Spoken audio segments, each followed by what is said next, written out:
তো চলে আসলাম বহুদিন পরে আবারও তোমাদের জন্য একটি অসাধারণ একটি Chinese romantic love story drama নিয়ে। তো আমার কিছু ব্যক্তিগত প্রবলেমের জন্য আমি ভিডিও ছাড়তে পারিনি, কিন্তু এখন থেকে সেই আগের মতনই ভিডিও ছাড়া হবে। তাই আমি আশা করব যে তোমরা আমাকে আগে যেভাবে ভালোবাসা দিতে এখনো ঠিক সেভাবেই ভালোবাসা দেবে। তাই চলো ড্রামাটার সম্পর্কে আর বেশি কিছু বলবো না, সরাসরি ড্রামাটা এক্সপ্লেন করা যাক। ড্রামার শুরুতে আমরা আমাদের গল্পের হিরো মিয়াংকে দেখতে পাই। মিয়াংয়ের আজ এ কলেজে প্রথম দিন ছিল এবং তাকে রিসিভ করতে তার বন্ধু চ্যাং সে আসে।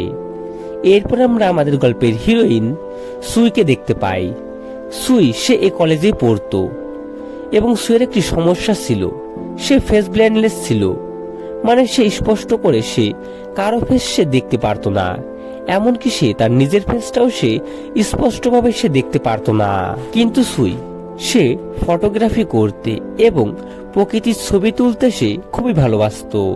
এরপরে দেখা যায় যে সুইয়ের বান্ধবী কিউশেন সে তাকে এসে বলে যে আজ আমাদের কলেজের ফটোশুটের রেজাল্ট দেবে। এটা শুনে তারা দুজন সেখানে চলে আসে। সেখানে সে জানতে পারে যে এবার তাদের কলেজের মধ্যে ফটোশুট কম্পিটিশনে প্রথম হয়েছে সুই। এটা শুনে সে খুবই খুশি হয়।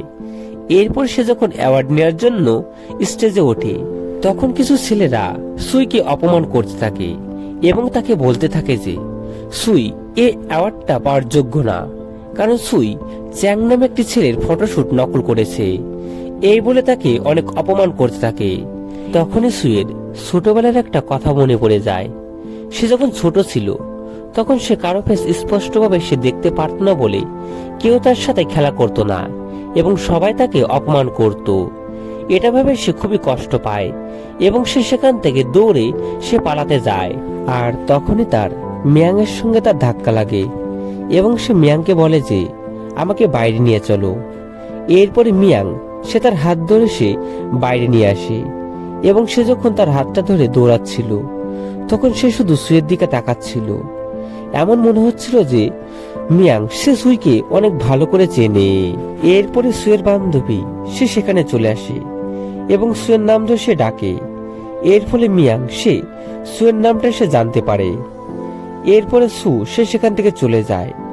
তখন মিয়াং সে ভাবতে থাকে যে আমি ওকে হেল্প করলাম আর ও আমাকে একটা থ্যাংক ইউ বললো না, মেয়েটা কি খুবই অহংকারী নাকি। এরপরে সে যখন তার বান্ধবীর সাথে কথা বলছিল তখনই সেখানে জিয়াং নামে একটি ছেলে আসে। তখন তার বান্ধবী তাকে আস্তে আস্তে বলে যে এই ছেলেটাই সেই ছেলেটা যার ছবি কপি করার জন্য সবাই তোমাকে কথা শোনাচ্ছিল। এরপরে জিয়াং সে তাকে বলে যে সরি, আমার জন্য তোমাকে সবার কাছে কথা শুনতে হয়েছিল। আসলে তোমার ছবিটা আর আমার ছবিটা প্রায় সেম, তার জন্য সবাই ভেবেছিল যে তুমি আমার ছবিটা কপি করেছো, কিন্তু আসলে সত্যি কথা বলছি তোমার ছবিটা আমার থেকে খুব ভালো হয়েছে। জিয়াং এর কাছ থেকে এত সুন্দর সুন্দর কথা শুনে তাদের দুজনেরই খুব ভালো লাগে।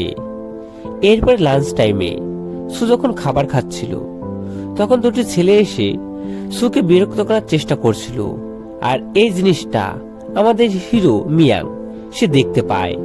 আর তখন সে সবার মুখে খাবার ছুঁড়তে থাকে, আর মিয়াং সে তাকে হেল্প করতে এসেছিল, তাও সে তার মুখে খাবার ছুঁড়ে মারে, কারণ সে তো কারো ফেস স্পষ্টভাবে সে দেখতে পারতো না। এখানে ভেবেছিল যে মিয়াংও হয়তো তাদের মতো তাকে বিরক্ত করতে এসেছে, তাই সে তার মুখে খাবার ছুঁড়ে মেরেছে। আর মিয়াং সে ভাবতে থাকে যে আমি তো তাকে সাহায্য করতে আসলাম আর সে আবার মুখে খাবার ছুঁড়ে মারলো, এবার কেমন মেয়ে রে বাবা। এরপর সে তার বন্ধুকে বলছিল আমি তো কাল তাকে সাহায্য করতে যাচ্ছিলাম আর এর আগেও আমি তাকে সাহায্য করেছি, তবু সে আমাকে একটা থ্যাংক ইউ বললো না। আসলে এখানে আমাদের মিয়াং সে সুকে আস্তে আস্তে ভালোবাসতে শুরু করেছিল। এরপরে তারা জানতে পারে যে তাদের কলেজে একটা অনুষ্ঠান হবে এবং মিয়াং সে সিদ্ধান্ত নেয় যে সে এই অনুষ্ঠানে তাকে ইমপ্রেস করার চেষ্টা করবে। এরপরে আমরা অনুষ্ঠানের দিন দেখতে পাই। এখানে আমরা জিয়াংকে দেখতে পাই। জিয়াং সে তার ভবিষ্যৎ গার্লফ্রেন্ডের জন্য সেখানে ওয়েট করছিল। আসলে জিয়াং সে একটি বিশেষ বইতে পড়েছিল যে আজকে সন্ধ্যায় এই মেলাতে যে মেয়েটা লাল ড্রেস পরে আসবে সে মেয়েটাই হবে তার ভবিষ্যৎ গার্লফ্রেন্ড। এর জন্য সেখানে তার জন্য সে ওয়েট করছিল। আর একটু পরে দেখা যায় যে সু সে এই মেলাতে লাল ড্রেস পরে এসেছিল।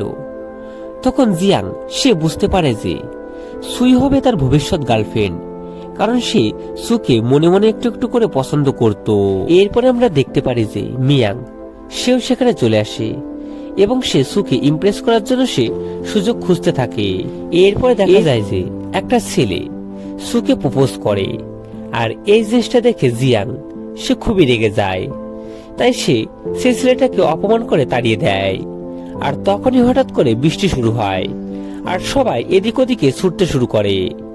আর তখন মিয়াং শিশুকে দৌড়ে তার হাতটা ধরে সে একটা তাকে সেফ জায়গায় নিয়ে আসে। এরপরে একদিন সু সে যখন তাদের ল্যাবে এক্সপেরিমেন্ট করছিল তখন ভুল করে ল্যাবে আগুন লেগে যায়, আর তখন সু সেখানে অজ্ঞান হয়ে যায়। আর এই ঘটনাটা মিয়াং সে জানতে পারে, তাই সে সেখানে চলে আসে এবং সেখান থেকে সে সুকে সে বাঁচিয়ে সে নিয়ে আসে। এবং সে যখন সে বাইরে আসে তখন সু সে তার গায়ে বমি করে দেয়। আর এই জিনিসটা দেখে তার কেমন কেমন লাগে, তাই সে সেখানে দাঁড়িয়ে থাকে। আর তখনই সেখানে জিয়াং সে চলে আসে। তাই মিয়াং সে সুকে জিয়াং এর কাছে দিয়ে সে ওয়াশরুমে চলে যায় এবং সে যাওয়ার সময় সে সুকে সে ঠিক এইভাবে বিদায় জানিয়ে যায়। আর সু এই জিনিসটা সে দেখে। এরপরে জিয়াং সে সুকে নিয়ে এমন ভাব করে বেরোচ্ছিল মনে হচ্ছিল যে সেই জন্য তাকে আগুনের হাত থেকে বাঁচিয়েছে। এরপরে সু সে যখন হসপিটালে শুয়েছিল তখন সে একটা জিনিস ভাবছিল, সে যখন ছোট ছিল তখন সবাই তার সাথে খারাপ ব্যবহার করত, কেউ তার সাথে খেলতো না এবং সবাই তাকে অত্যাচার করত। কিন্তু তখন একটা ছেলে সে শুধুমাত্র তার সাথে ভালো ব্যবহার করত, তার সাথে খেলতো এবং তাকে তার সব বিপদ আপদ থেকে তাকে রক্ষা করত।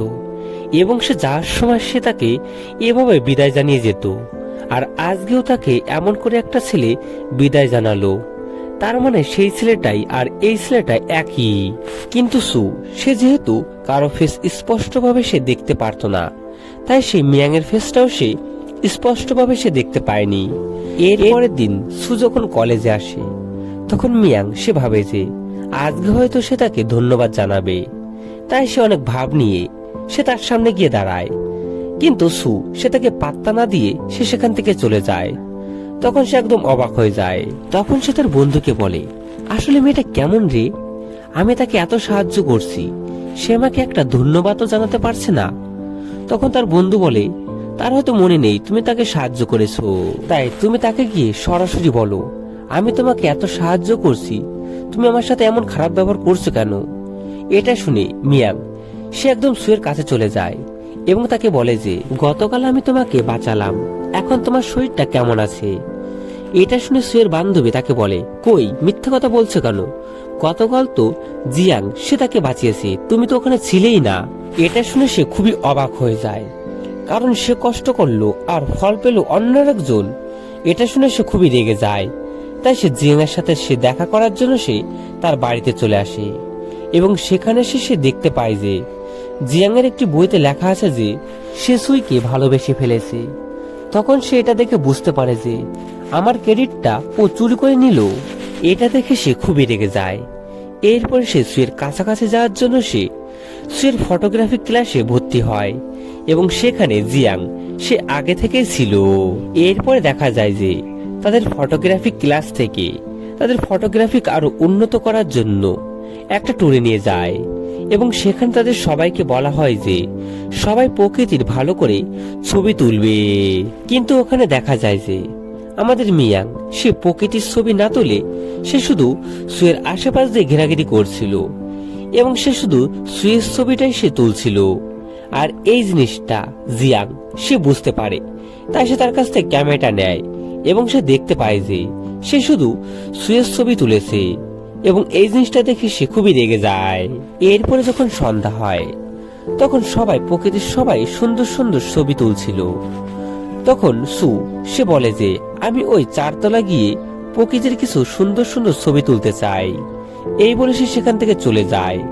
আর তার পিছে পিছে আমাদের মিয়াং সেও যেতে চায়। তখন জিয়াং সে তাকে থামিয়ে দেয় এবং তাকে বলে যে থামো, তুমি ওখানে যাবে না। আমি লক্ষ্য করছি তুমি সব সময় সুয়ের আশেপাশে ঘোরাঘুরি করছো। তোমাকে প্রকৃতির ছবি তুলতে বলা হয়েছে, তুমি শুধুমাত্র সুয়ের ছবি তুলেছো। এই সমস্ত বলে সে তাকে রাগারাগি করছিল। তখন মিয়াং সেও তাকে বলে যে তুমিও তো সেদিন আমার ক্রেডিটটা চুরি করে নিলে, আমি জানি তুমি সুকে পছন্দ করো। এই বলে তারা দুজনই একে অপরের সাথে ঝগড়া করছিল। আর তখনই হঠাৎ লোডশেডিং হয় এবং সেখানে কারেন্ট চলে যায়। আর এই জিনিসটা দেখে তারা দুজনই সুকে বাঁচানোর জন্য দৌড়ে ওই 4 তলা যেতে থাকে। মিয়াং সে সুকে বাঁচাতে এসে সে নিজেই বিপদের মুখে পড়ে যাচ্ছিল। আর তখন সু সে তাকে বাঁচায়। আর তখন মিয়াং সে তাকে ধন্যবাদ জানায় এবং সে তাকে ঠিক এইভাবে বিদায় জানিয়ে চলে যায়। এই জিনিসটা দেখে সে বুঝতে পারে যে সেদিন তাকে বাঁচিয়েছিল মিয়াং এবং সে ছোটবেলা যার সাথে খেলতো সে মিয়াং, এবং যে তাকে ছোটবেলা থেকে খুঁজে আসছে, যে তাকে সব থেকে বেশি ভালোবাসে, সে হচ্ছে মিয়াং। আর এই ড্রামাটার এই এপিসোডটা এখানেই শেষ হয়ে যায়। আর আপনাদের যদি এই ড্রামাটার প্রথম পার্টটা ভালো লেগে থাকে তাহলে আমি অবশ্যই এই ড্রামাটার সেকেন্ড পার্টটা অবশ্যই এক্সপ্লেন করব। আপনারা শুধুমাত্র এই ভিডিওটাকে একটু শেয়ার করে দিবেন, কারণ চ্যানেলটা খুব ডাউনে রয়েছে। তো দেখা হচ্ছে নেক্সট ভিডিওতে। সবাই ভালো থাকবেন, টাটা।